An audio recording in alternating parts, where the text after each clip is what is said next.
What's going on, everyone? Jack here from Half Chrome, and this is the Flyhal FX1. Should look familiar, right? This is the MJX Bugs 16 Pro. This is the Flyhal FX1. Yeah, they're pretty darn similar. Now, when this MJX Bugs 16 Pro was released, I said it was the best drone for a beginner. So what do I think about this Flyhal? Stay tuned, and I'll tell you all about it.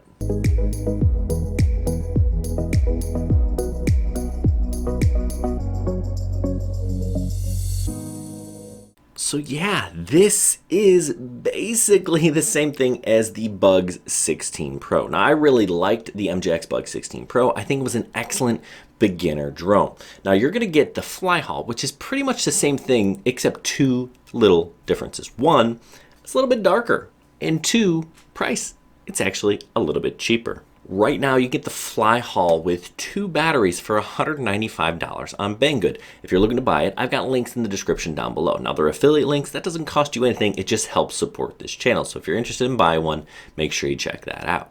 After that, they're the same drone. We have a 3-axis gimbal right here. It is able to capture 4K video. If you want to shoot at higher frame rates, go ahead and shoot in 1080. It is also stabilized electronically a little bit, so that does kind of help with some of those little jitters. You have a flight time of up to 28 minutes. You should probably expect to get about 25 minutes or so from each flight. You don't generally want to fly your battery all the way down to 0, so kind of keep that in mind. The battery in it, it's 612 grams, so if you're in the US, you're going to have to register it. Well, the battery comes off pretty easily. It's just a push, and you slide down.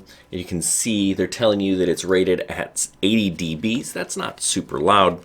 But also there's a CE1 rating on here. I'm not sure if that's legit or not, but that's kind of good to see.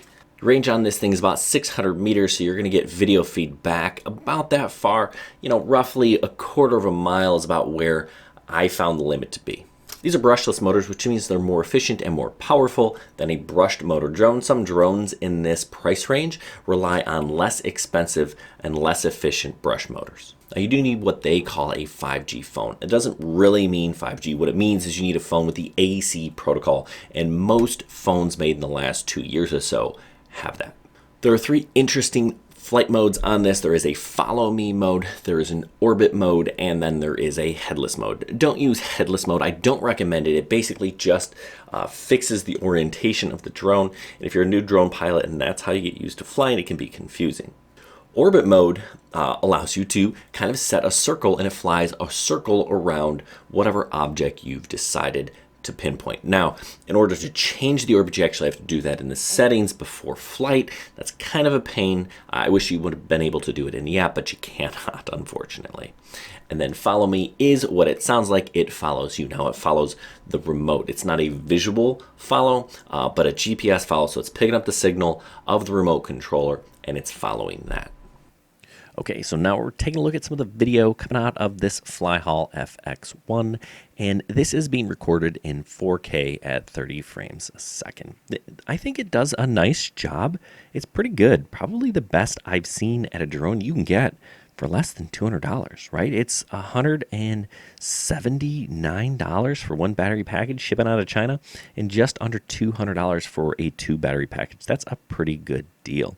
Now, this is kind of what the orbit looks like. It's not nearly as smooth as some of the more expensive drones, and you kind of have to set everything up beforehand, you know, in terms of the orbit distance and things like that. But it does a decent job. So in the upper right-hand corner, if you go to settings, you know, you can set some different parameters: max flight altitude, max flight distance, orbit semi-diameter. That's how wide your orbit diameter is. And then return to home altitude, of course, is pretty important to set. Now, you can't set any of these things while the drone is up in the air, so make sure that you do that before you take off. I'm going to show you the digital zoom. In the lower right-hand corner, you see a little magnifying glass. You can kind of tap on the plus or the minus to zoom in or out. It's, of course, a digital zoom and just shows up on your screen. Now, if you want to enter the modes, that little grid icon on the left, you tap that. You know, you choose either orbit, follow me, and then you swipe to enter the mode, and you can see here it's going to start the orbit, right? We kind of saw what that orbit looked like in an earlier video. Tap the grid to start the follow me swipe, and it will start following the controller. Now, I tried to get it to follow me in my car, and it just did not want to do that. As soon as I started going, I don't know, maybe it couldn't follow the remote controller in the car, but it did work just fine when I asked it to follow me walking. And that's consistent with the Bugs 16 Pro. Good beginner drone. Does some simple little automated flight modes. I do like the return to home. That works well. Great safety feature. Excellent drone for less than $200. Now, like I said before, I really did like the MJX Bugs 16 Pro. I thought at the time it was the absolute best beginner drone out there. And I still think it kind of is. I prefer the DJI Mini SE, but that's $300. Now, when this was released, it was closer to $250.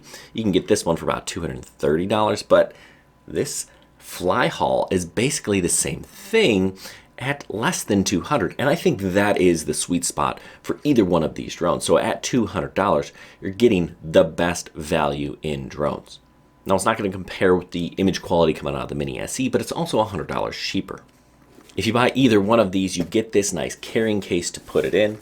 Get a spot up here to put all of your extra goodies, 2 extra batteries, and your remote control. It is in fact the same bag that you get with the MJX Bugs 16 Pro. Videos are stored here on an SD card that is absolutely better than any drone that records to your phone. Now, you can record to your phone, but the quality is always going to be better if you can record to an SD card. Make sure you have one that is class 10 or better. The remote control here is pretty simple. Like the drone, it unfolds, antennas go up. We've got a couple of grips that come down that make it easier to hold. And then your cell phone goes up here. Now, the first thing you're going to want to do is connect the drone to your cell phone Wi-Fi. Now, you don't need a cellular connection to fly one of these drones, right? That's kind of a common misconception, right?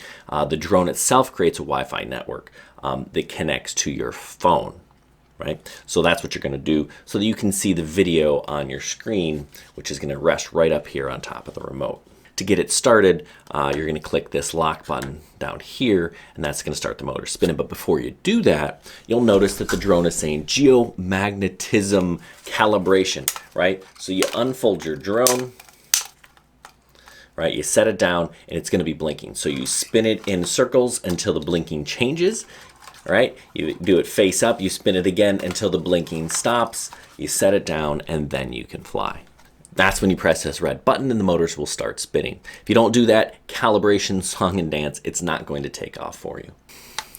Probably should have mentioned turn it on. That's this button here, and you'll get some information on the screen. It'll tell you your distance from takeoff, the height.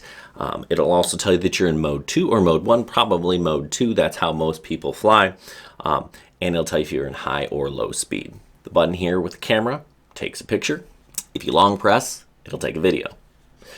We've got a return to home button here, so if you lose sight of the drone, if you're not sure what's going on, if you got disoriented, hit this button, it'll raise up and then come back. You can set the return to home height in settings, make sure you do that. This button here up on the top shoulder here is the high-low speed button.